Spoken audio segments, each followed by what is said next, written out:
Hey there, my fellow author. I'm Sarah Elizabeth Sawyer, an old soul kind of writer living my dream as a full-time author and authorpreneur. But I didn't start out living a confident, creative lifestyle.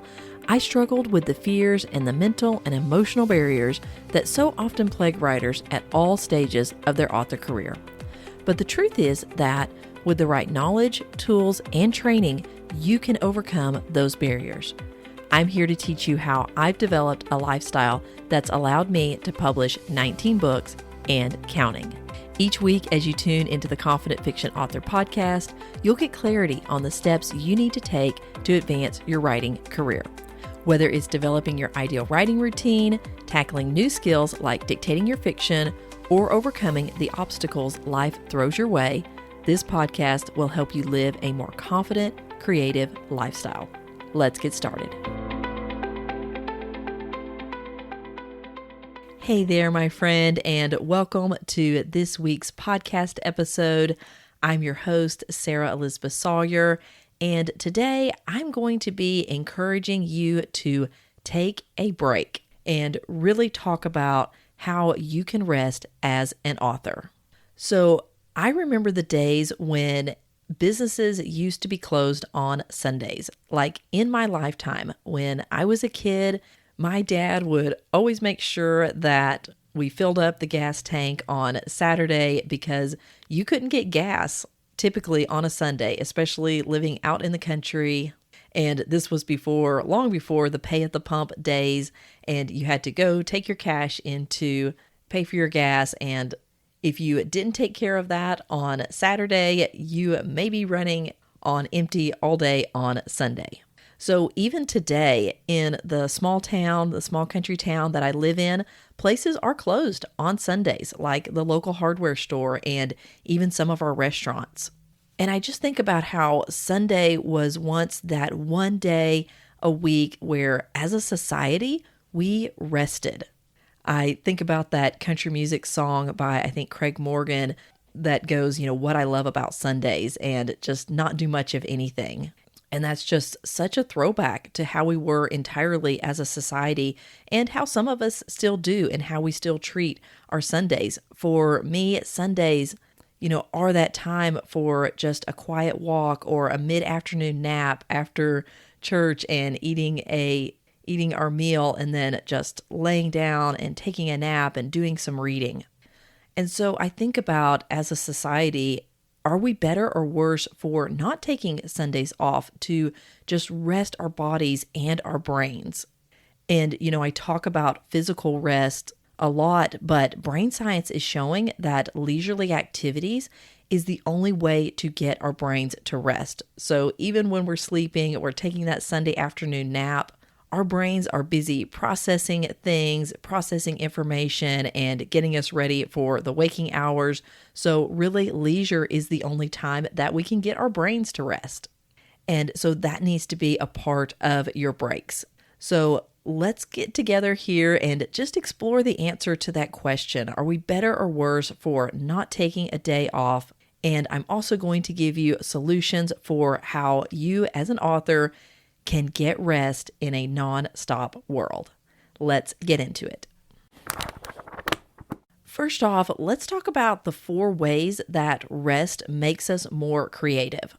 So being well rested, we are more ready for our writing sessions.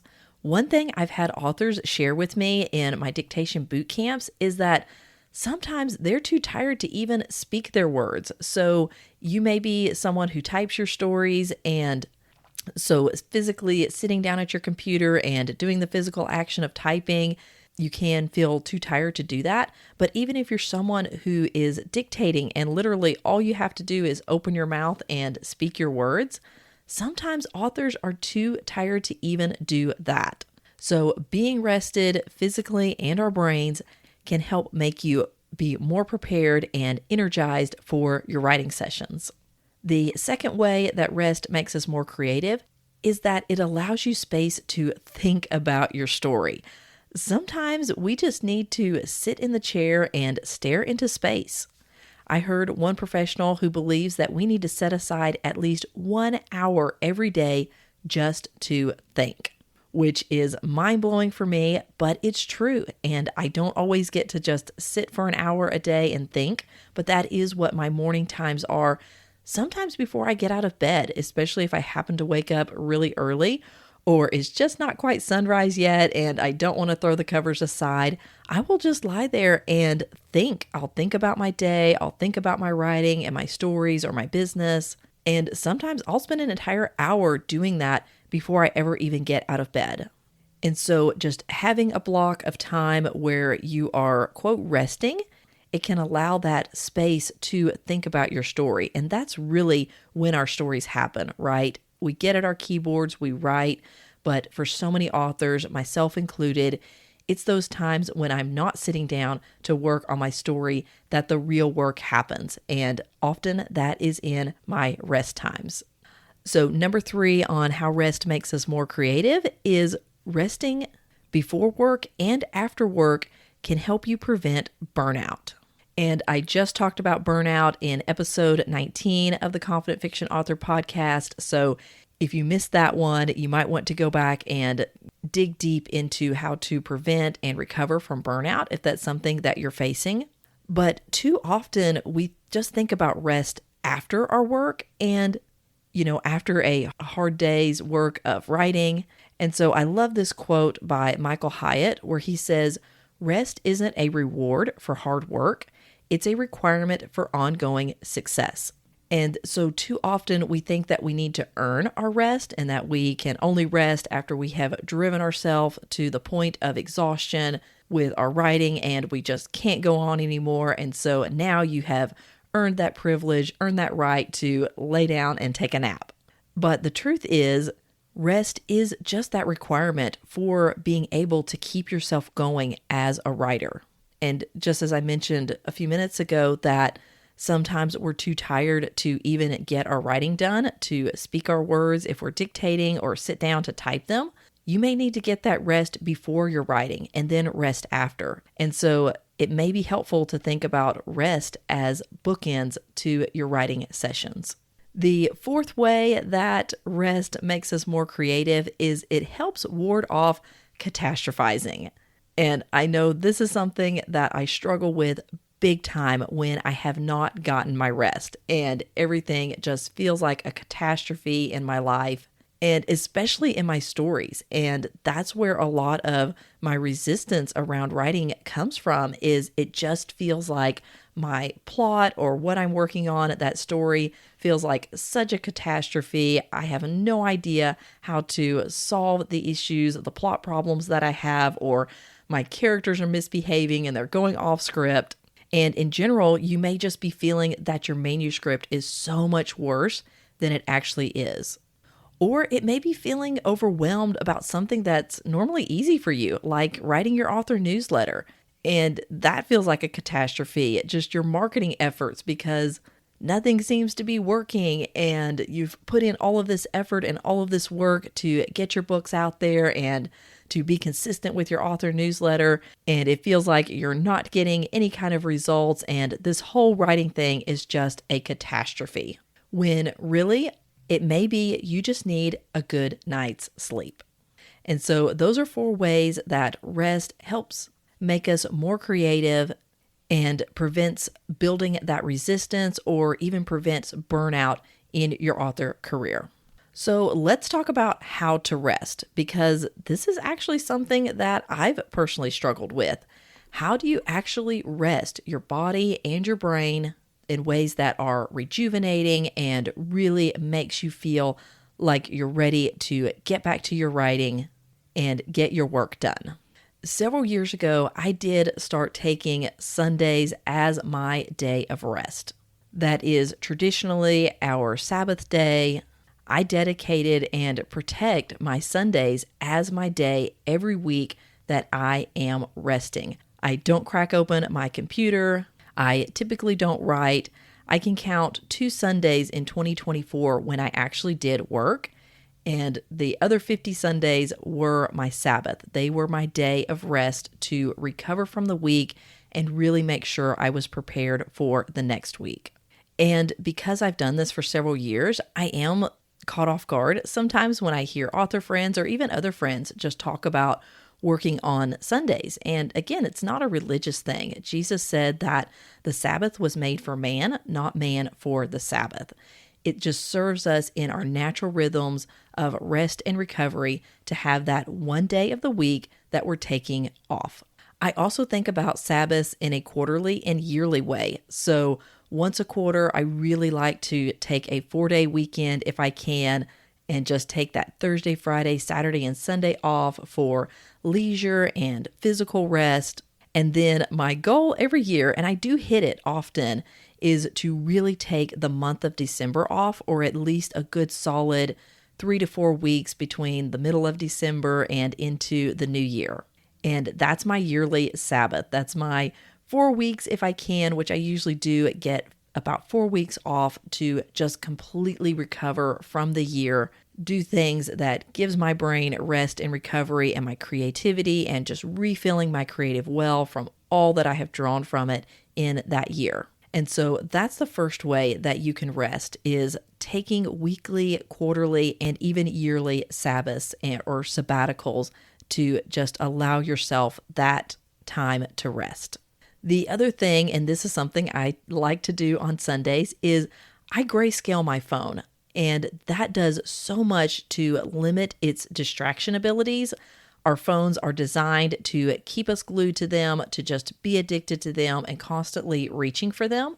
And so what I found is if I will grayscale it on Sunday, when I do just from that addiction or from that habit, I reach for my phone and just open it up and all of the apps are gray, it mentally reminds me that, oh, I really don't want to be on my phone today.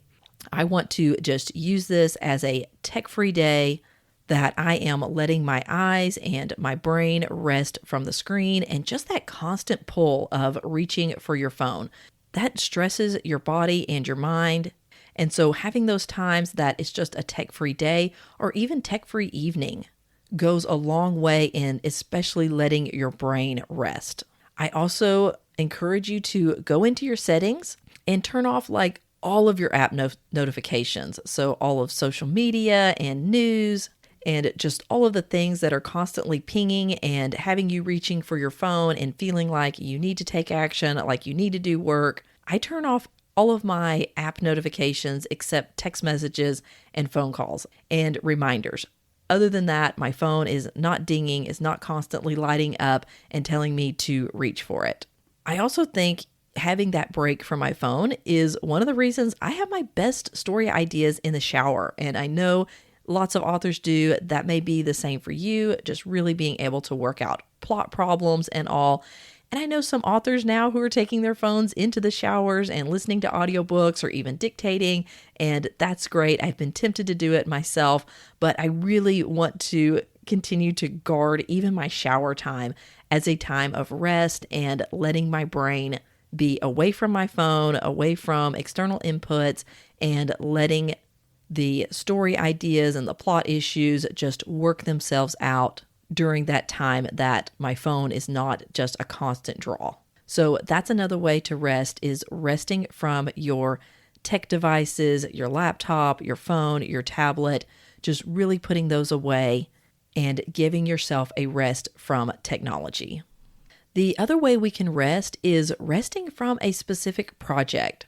So my friend April, we were talking not too long ago about how she was not wanting to market a new project. And I asked her why, and she was like, I'm just being a brat. And so I kind of went into coaching mode and I was like, well, let's talk about this. Like, what is it that is really causing you to have resistance and just not wanting to work on marketing this new endeavor with her writing career? And it turns out that her not doing it was a form of rest for her in order to keep her focus and enough energy to do another big project that she was working on. So she has another project due, and she was concerned about adding a new thing and not having the energy to make the deadline on her big project. So she was protecting her time and her energy because she's actually still in recovery from all that she did in the past year. And she was feeling that limit on her energy that if she began marketing her new project, she wouldn't have the energy to finish her big project in time for her deadline. And she didn't realize all of that until we talked. And we were able to articulate that she's actually in protection mode for recovery versus being a quote brat about marketing and getting this new project off the ground. So remember, you may simply need to rest from a project so that you can consistently work on the next one that is due. So that's the other way of how you can rest as an author, is really look at the projects you have going and make the decision if, rather than constantly feeling guilty that you're not working on this other thing, just realize that you need to rest from it in order to do your other project or projects. All right, the other thing you can do to rest, obviously, is take a nap. And I could seriously, this could be its own episode, but I'll just say, get your nap in if you can. And there may be creative ways that you can do it that you may not have thought you could get a nap in, but you could. Looking back to Michael Hyatt, whenever he was a CEO of one of the largest publishing companies, he would eat his lunch and then he would close his door, turn off all the lights, and lean back in his chair and just take a 20-minute snooze. It's not going into a deep sleep. It is just giving yourself a chance to rest. And when I get my nap in, which is usually around 2:30 in the afternoon, it really gives me almost a second day. So if I get a good rest, I can wake up, and because I didn't go into that deep sleep, it's just a little short thing, just an opportunity to really rest and have a great eye mask that I love. But it's just really that chance to rest. And when I get up, sometimes I feel like I have a whole nother day ahead of me. And not in a way that I'm overworking, but just feeling really refreshed and ready to tackle the rest of the day and enjoy my evening so that I'm not so worn out by the time the evening actually gets here. So that's the other thing. Take a nap. Like I said, I could talk about that for a while, but I'm going to go ahead and move on to just taking breaks throughout your day. And this is similar to, a nap, but not quite that length or that commitment. It can be simply resting your eyes by closing them for 60 seconds. Give your face a massage. I think we get so scrunched up looking at our computers as authors that just the act of putting your hands up there and kind of rubbing your cheeks, rubbing around your eyes, I know is just refreshing for me. It's very relaxing. And so just look for ways and little ways that you can make relaxing a habit throughout your day. So just that 60-second pause where you are just taking a breather and getting yourself relaxed throughout your work. And you may like writing by sprints, so using the Pomodoro method where you'll set your timer and write and then take a break. And I had one author who was like, well, what do you do on your break? And for me, I just think relax and rest your eyes, give yourself a facial massage or massage your shoulders, and then get back into your writing session.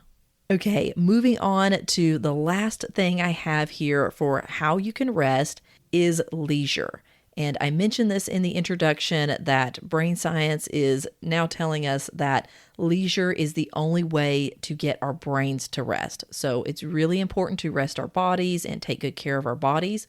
But our brains are a part of us and they are a part of our bodies. And we need to find ways to put our brain at rest. And I think as an author, as a creative, getting your brain to rest is probably one of your biggest struggles. And for me, one thing that I have found in really being able to have a long stretch that gets my brain to rest is playing pickleball. Yes, I have fallen into that rage. I'm pretty much a pickleball nut now. I'm trying to get in even more play when I can and getting more of my friends on it. And so I did do a podcast episode way back, episode number 4 on 5 lessons from pickleball to help you become a confident author. So if you're interested in that, go check it out. But pickleball, whenever I'm there at the gym for a couple of hours, my brain just really goes into rest mode. It's definitely not restful for my body, but that is my time of giving my brain some serious rest. As my friend says, it just really gets you out of your head. And so I love playing pickleball. I used to do lots of cross stitching, and that was fun. That was a great leisure activity. And then specifically for authors, I did an episode number 16 on the art of downtime, and I talk about rest and I talk about leisure. So if you're looking for some more ways of incorporating leisure into your life as an author, go check out that episode.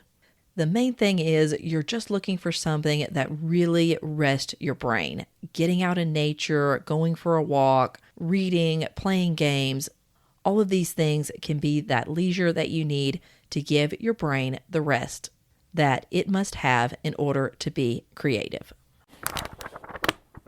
I am going to wrap up here with saying one of the healthiest things you can do for your author career is to rest your body and your brain. But I want to say that I realize the idea of rest may be hard for you, and you are willing to keep pushing yourself until a mental or physical condition forces you to take a break. So if you need someone to give you permission today to rest an entire day each week, or to rest from a specific project, or take a break, take a rest from technology in your phone, let me be the one to give you that permission to take a whole day each week to rest. Clear that one day a week off your calendar and then protect it. Because if you don't, no one else will. You are responsible for getting the rest you need. So take that responsibility as seriously as you do a book deadline. Before we go, I just want to invite you to join my Dictation Bootcamp waitlist. That is over at fictioncourses.com/dictation bootcamp. We are getting so close to the time for it. It's at the end of this month. Enrollment is not open yet, but I'm incredibly excited for this April Dictation Bootcamp. I think it will be one of the largest ones yet, and I would absolutely love it if you came in and joined for this 3-day live event where I will take you through the first steps of learning how to dictate your novels. The bootcamp itself is only $37, but again, it's not open for enrollment quite yet. You can go over to fictioncourses.com/dictation bootcamp to join the waiting list. And while you're over there at fictioncourses.com, click the dictation tab, and you'll also find links for a couple of free resources. So I have the dictation quick guide in there, tools and tips of the trade that you can go download for free. And if you're a Scrivener user, or you're just curious about using dictation with a writing program, I did create the Dictation plus Scrivener Power Combo mini course, and that is free over there at fictioncourses.com as well. So be sure and join that wait list, because I only do these boot camps a couple of times a year. It's a great, fun live event with authors who are coming alongside each other to start taking those first steps with dictating their fiction, with overcoming the tech challenges and the mental challenges that I know I faced when I tried to dictate for the first time several years ago, and now I dictate all of my first drafts. So I would love to have you among those authors. So once again, that's over at fictioncourses.com/dictation bootcamp. That is all for this week, my friend. Remember to take a break, and I will see you in next week's episode. Take care.